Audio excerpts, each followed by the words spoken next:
गाएंगे गाएंगे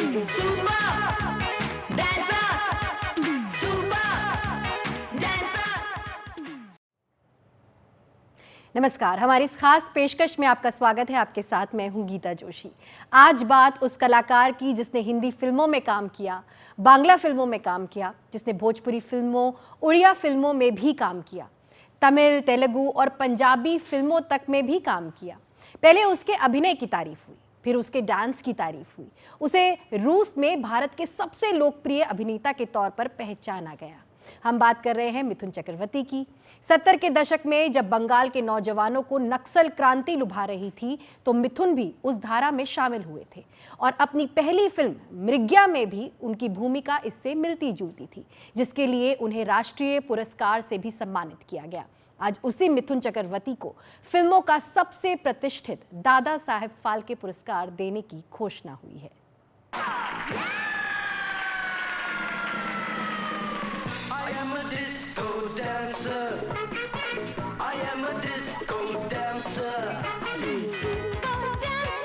गाएंगे गाएंगे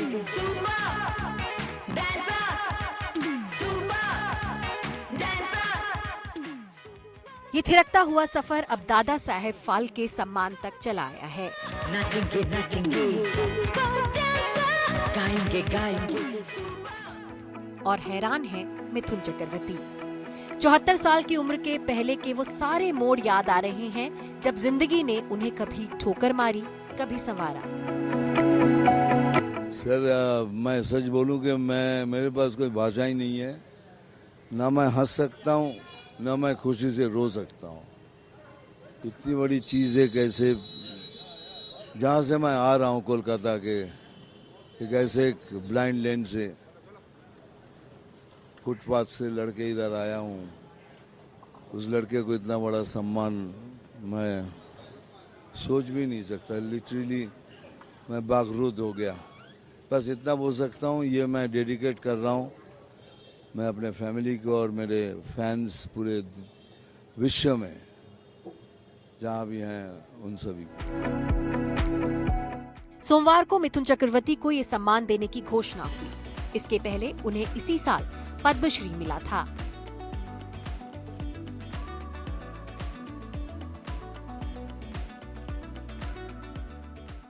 मिथुन दा एक ऐसे एक्टर और एक ऐसी पर्सनालिटी है जिन्होंने जीवन में संघर्ष के बाद, बड़े कड़े संघर्ष के बाद अपनी ऐसी पहचान बनाई पूरे सिने जगत में, जो दादा साहेब फाल्के अवार्ड के लिए, लाइफ टाइम अचीवमेंट अवार्ड के लिए आज उनको जो अनाउंसमेंट हुआ है, ये हमारा सौभाग्य है कि मिथुन दा जैसे कर्मठ, जैसे सजग और समाज के प्रति भावना रखने वाले ऐसे एक एक्टर को लाइफ टाइम अचीवमेंट के लिए दादा साहेब फाल्के अवार्ड दिया जा रहा है। मिथुन दा ने उनकी पहली फिल्म भी ले अगर मृग्या, वहाँ से अपना एक अलग निशान, अपनी एक अलग छाप रखी थी। पॉपुलर फिल्मों में हो, सामाजिक कार्यों में हो, पब्लिक कॉज के लिए लड़ना हो, हर क्षेत्र में मिथुन दा ने अपनी एक अलग पहचान बनाई है। ये गौरव है भारत का, समाज का, पूरे सिनेमा जगत का कि मिथुन दा को दादा साहेब फाल्के अवार्ड। मिथुन जिस डिस्को दौर के सिरमौर रहे, उसमें एक आवाज और गूंजती रही। उनके नशे में कुछ और नशा मिलाती हुई। ये उषा उत्तुप हैं। I'm absolutely thrilled to know about Mithun Da, to know that he's getting the Dada Saheb Phalke Award. Congratulations to Mithun Da. It's really fantastic. We're so proud of you and so happy that this is happening. Really. I mean, disco dancer, how can I ever forget it? Yeah?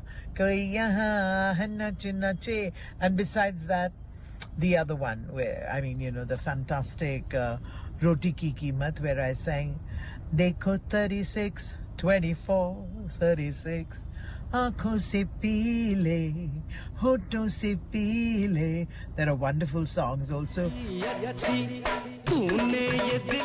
करीब 5 दशक के अपने career में मिथुन ने बांग्ला, हिंदी, तमिल, तेलुगु, कन्नड़, ओडिया और भोजपुरी की 350 से ज्यादा फिल्मों में काम किया।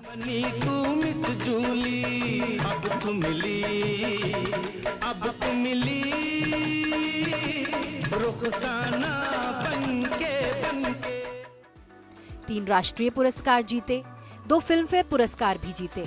अपनी पहली ही फिल्म मृग्या ने उन्हें पहला राष्ट्रीय पुरस्कार भी जिताया।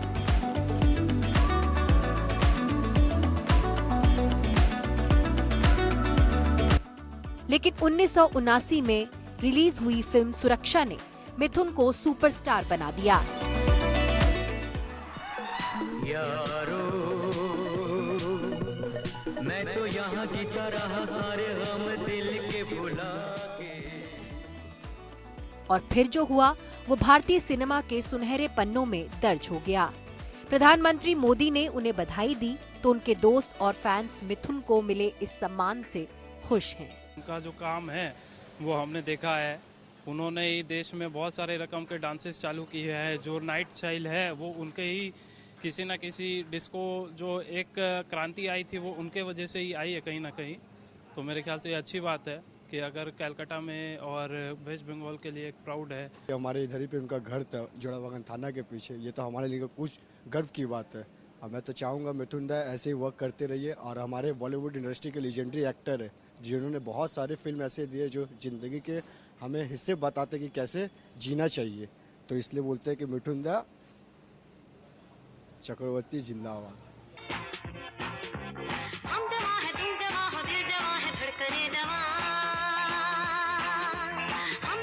हालांकि मिथुन को मिले इस सम्मान का स्वागत हो रहा है, लेकिन सिनेमा की दुनिया से जुड़े कुछ लोग याद कर रहे हैं कि अभी कुछ और महत्वपूर्ण सितारे हैं जो छूटे हुए हैं।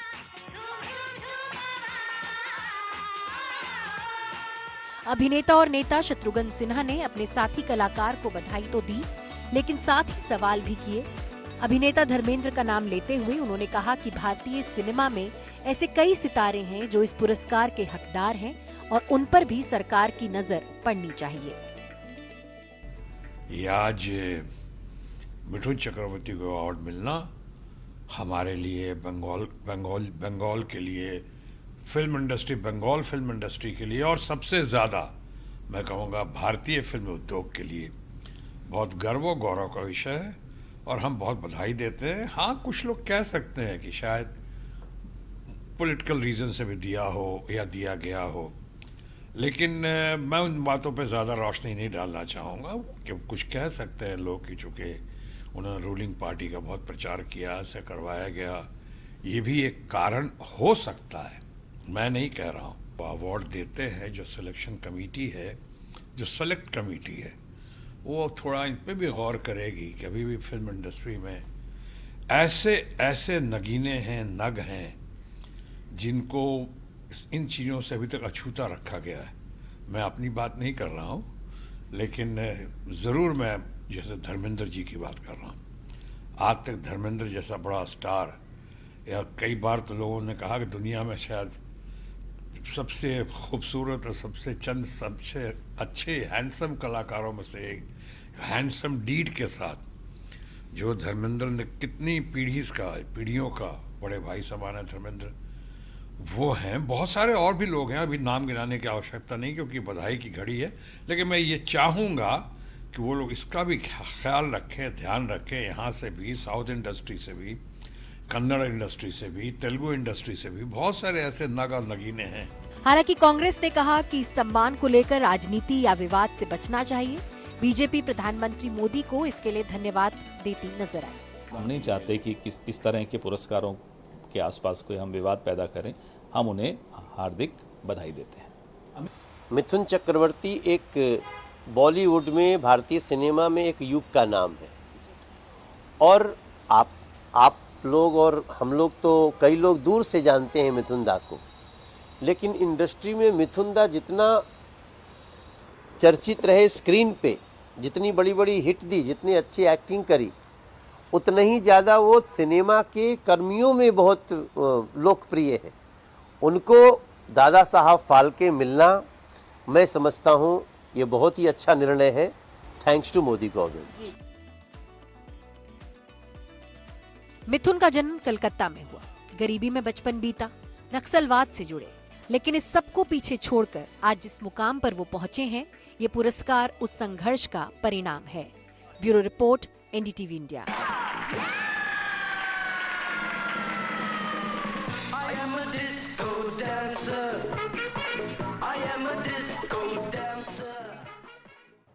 यहाँ पर रुकते एक छोटे से ब्रेक के लिए, लेकिन ब्रेक के बाद आपको दिखाएंगे मिथुन दा का फिल्मी सफर। आप बने रहिए हमारे साथ, देखते रहिए एनडीटीवी इंडिया।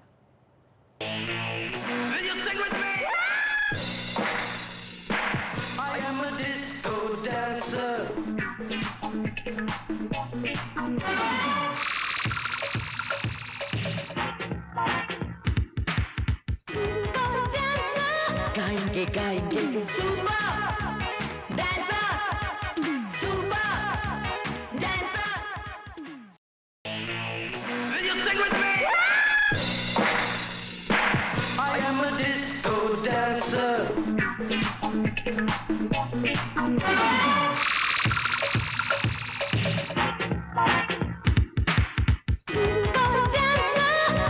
गाएंगे सुम्बा डांसर, सुम्बा डांसर।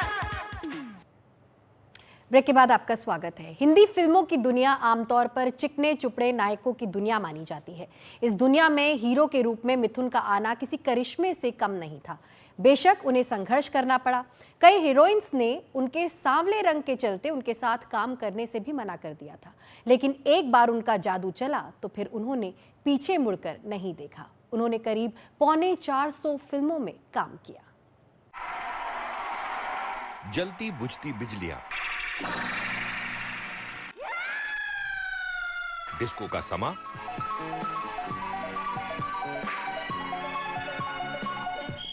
चमकती दमकती ड्रेस और थिरकते हुए पांव।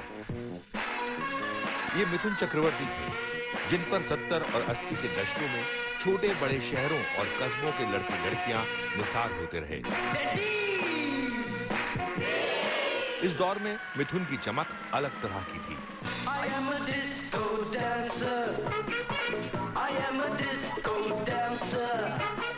उनको दादा साहब फाल्के सम्मान मिलने की खबर के साथ सबको वो दौर याद आया।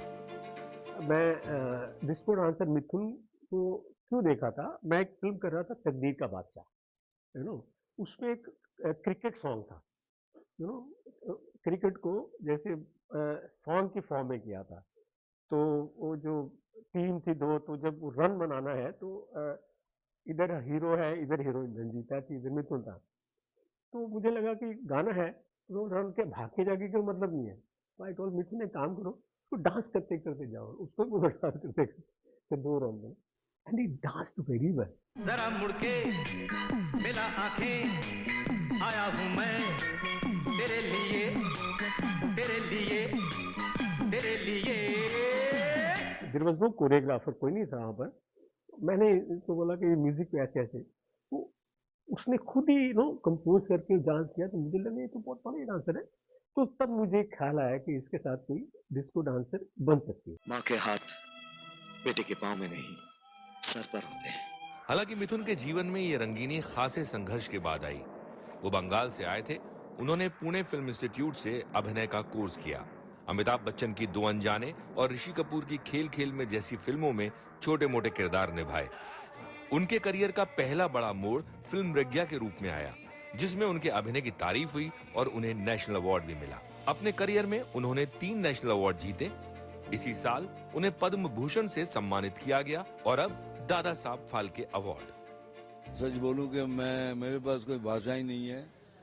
ना मैं हंस सकता हूं, ना मैं खुशी से रो सकता हूं। इतनी बड़ी चीज है, कैसे जहां से मैं आ रहा हूं कोलकाता के, एक ऐसे एक ब्लाइंड लेन से, फुटपाथ से लड़के इधर आया हूं। उस लड़के को इतना बड़ा सम्मान मैं सोच भी नहीं सकता। लिटरली मैं बागरूद हो गया। बस इतना बोल सकता हूँ, ये मैं डेडिकेट कर रहा हूँ मैं अपने फैमिली को और मेरे फैंस पूरे विश्व में जहाँ भी हैं उन सभी को। हुजूर, जिसका बचपन भूख और भीख से शुरू हुआ हो, उसकी नजर में जिंदा रहने के लिए किया गया कोई भी काम गुनाह कैसे हो सकता है? मिथुन का रास्ता कई मुश्किलों और मोड़ों से गुजरता हुआ बना। उन्होंने शुरू में हिंदी और बांग्ला दोनों भाषाओं की फिल्मों में काम किया, कहीं पे मुख्य भूमिकाएं तो कहीं कम बजट की कई अभिनेताओं वाली फिल्में, जैसे फूल खिले हैं गुलशन गुलशन। लेकिन धीरे धीरे उनकी एक अलग छवि बनी और जेम्स बॉन्ड की तर्ज पर बनी सुरक्षा और वारदात जैसी फिल्मों में उन्हें बेहद पसंद किया गया। फिर 1982 में रिलीज हुई डिस्को डांसर ने उन्हें दुनिया भर में मशहूर कर दिया और वो बन गए डांसिंग एक्टर। उन्होंने एक्शन, रोमांस और डांस के साथ पारिवारिक ड्रामा वाली फिल्में भी की, जिनमें घर एक मंदिर, प्यार झुकता नहीं, गुलामी और जाल जैसी फिल्में शामिल हैं। उम्र के एक पड़ाव के बाद अग्निपथ और गुरु जैसी फिल्मों में उन्होंने अपने अभिनय का जलवा मनवाया।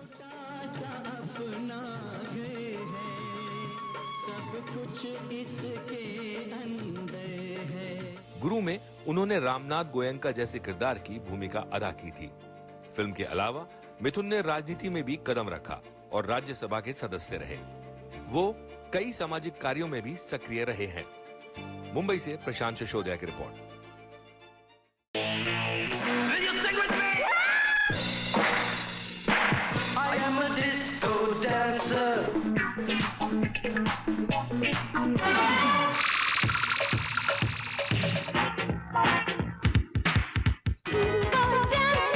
गाएंगे गाएंगे